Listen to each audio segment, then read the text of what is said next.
8 hours drive away from my home, and I almost had to walk. I was about 8 or 9 during the time. I don't remember straight. I've moved to many other schools since this has happened, but my school at the time had decided they were going to be taking us on an educational field trip to a bread factory. We walked across the factory for most of the morning, and just when we were getting hungry and tired, the tour guide took us to a lunch break. They had made cakes for us, along with all sorts of sweets and delicacies. Honestly, it was just awesome.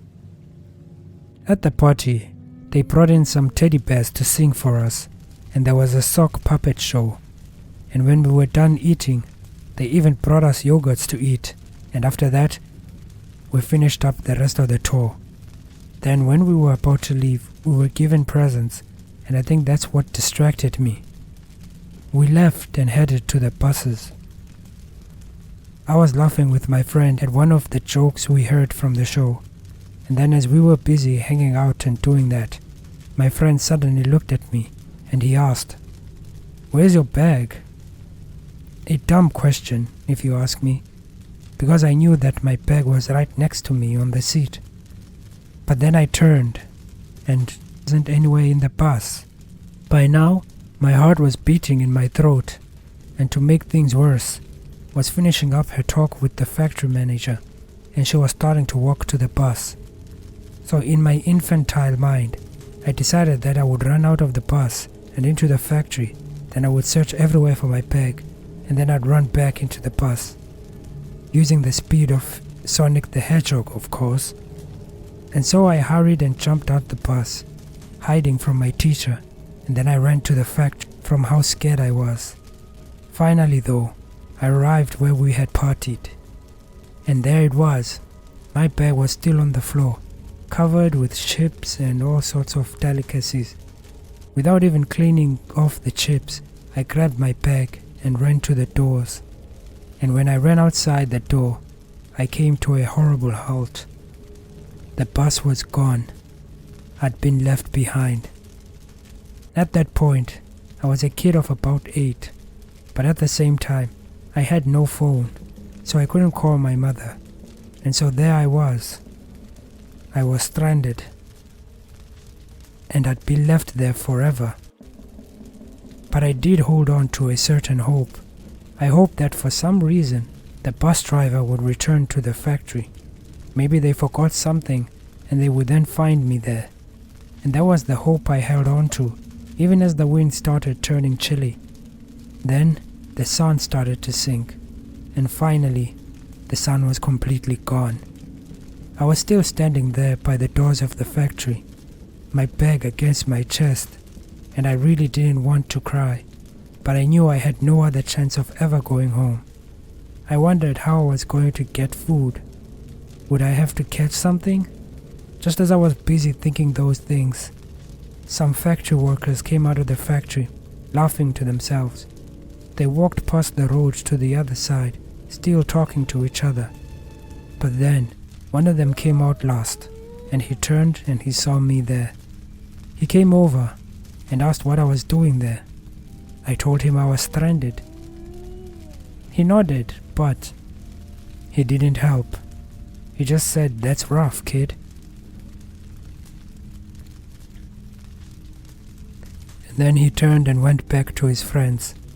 I could tell he was telling them about me, because they all turned to look at me at some point, and I felt so pathetic looking down to the floor.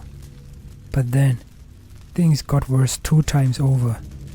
Firstly, it started to rain. The rain fell down hard, and the wind was so strong I had to lean against the wall to not be blown away. But the rain was still pelting me, and to make things better, the factory workers were all gone now, but there was just one left now. He mostly tried to hide away from my view, ducking behind the corners and even climbing the building he stood by to look at me from inside the windows. But I saw him, peeking out at me from the windows at the top. I didn't know what to do, and I didn't know what to say. He looked like he wanted to come over to me, but soon I started to realize that he probably didn't want to help me. I just didn't know what he wanted to do.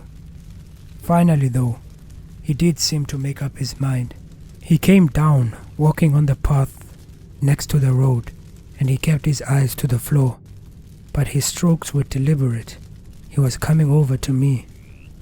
I got up and hurried around the factory to hide at the other side, and that seemed to make him pause. When I glanced around, he turned and walked off to a car a distance away, and I was sure I was safe. But then, it must have been 15 minutes later, at which point my hands were wrinkly from the rain, and I couldn't stop sneezing, that two bright lights poured into my eyes.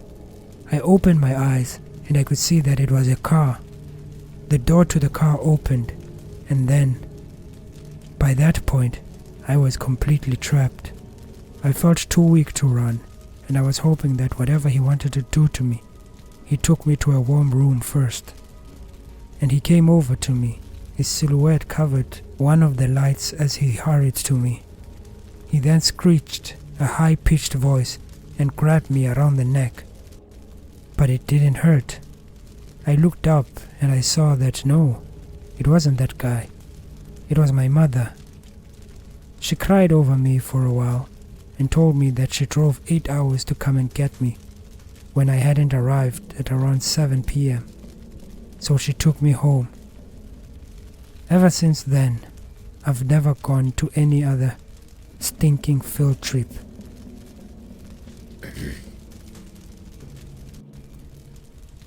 The Reassessor.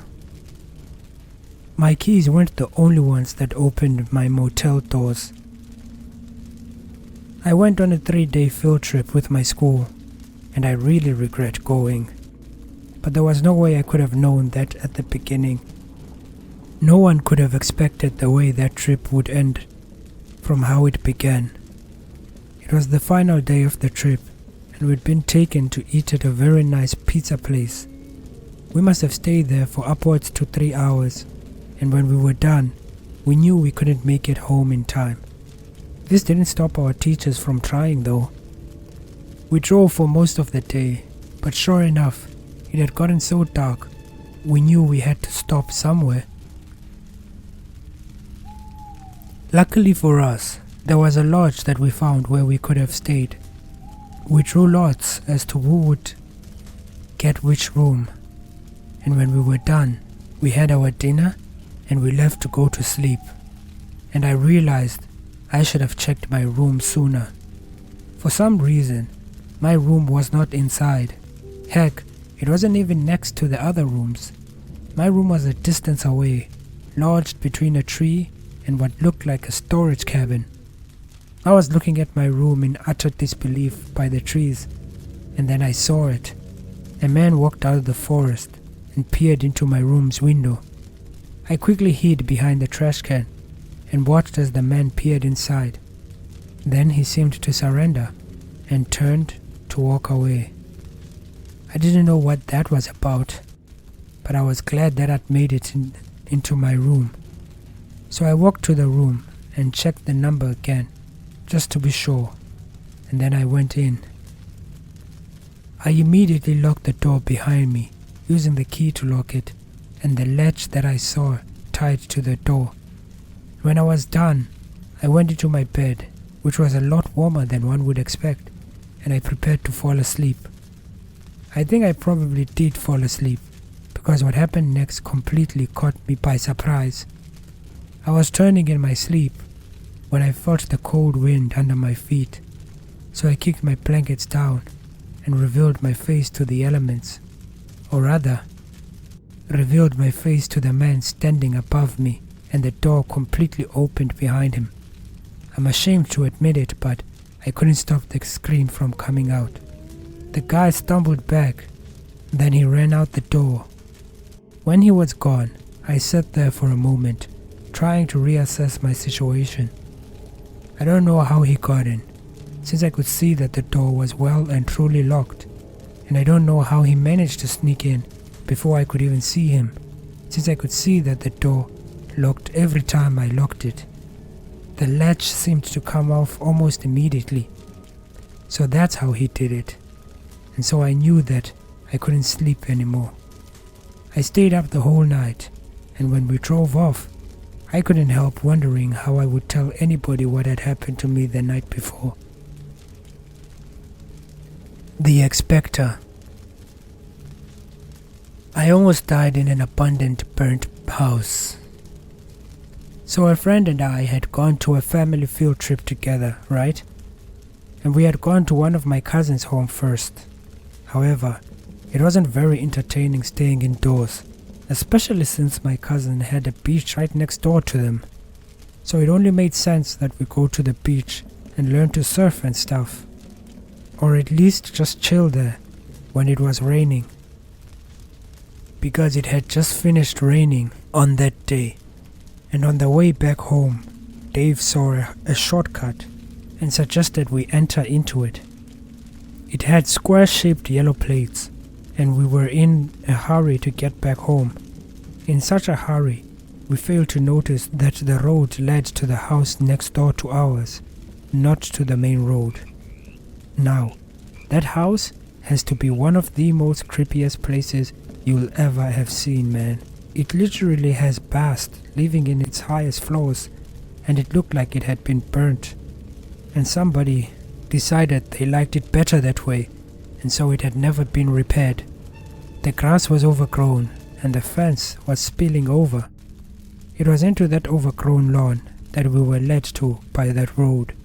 We'd taken the wrong route, and I didn't know how it took him so long to figure that out. I told him that we were already here.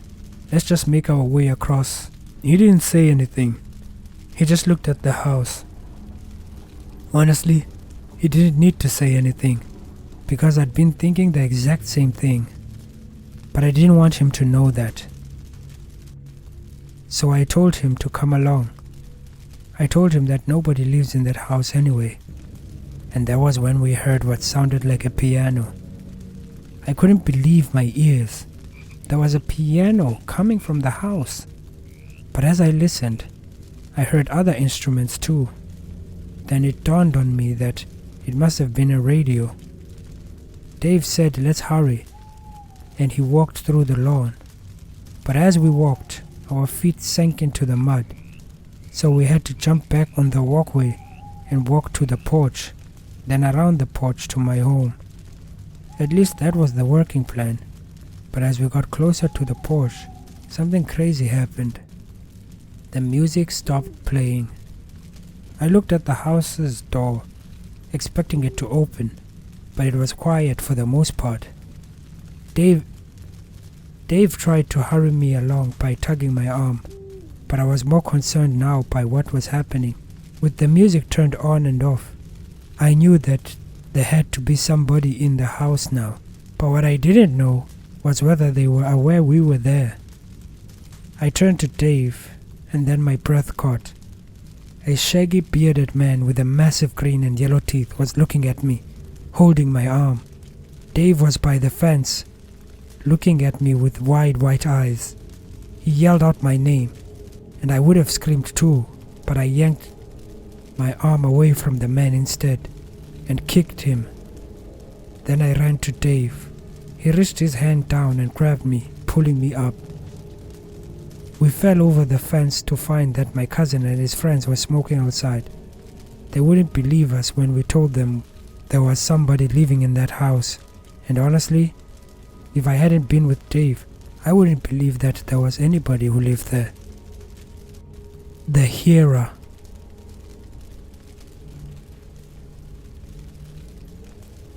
I met the creepiest human in the world when we were taking the kids in our class to a road trip. The first real symptom of the strangeness found in the guy came when I saw the camp location. It was built around an area that looked like they were trying to hide it. The trees fell on it from all sides, and it honestly looked like a massive bowl. One of my co-workers joked that if you were to scream in there, nobody would hear you. It was a joke, but nobody laughed. We got to the site and had a pretty normal day. The kids played and ate. Later that night, I had to go look for our sleeping rooms, and I went off searching. I looked into the houses in the forest, and that was when I would meet him. Of the houses there, I noticed that there was one which was a distance away. It legitimately looked like a horror movie house, with saws leaned against the house, and hammers too. I went to it and looked inside to see the worst thing imaginable. Meat. There was lots of meat hanging from the roof and flies flying around it. Then I heard a soft groan, and I realized that one of the pieces of meat was alive. It was laying on the other side of the house, and it turned to look at my face. Turns out it wasn't meat. It was just a man with a lot of blood on his face.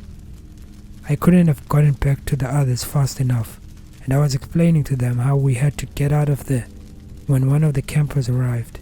She asked that we stay, and we told her about what we saw.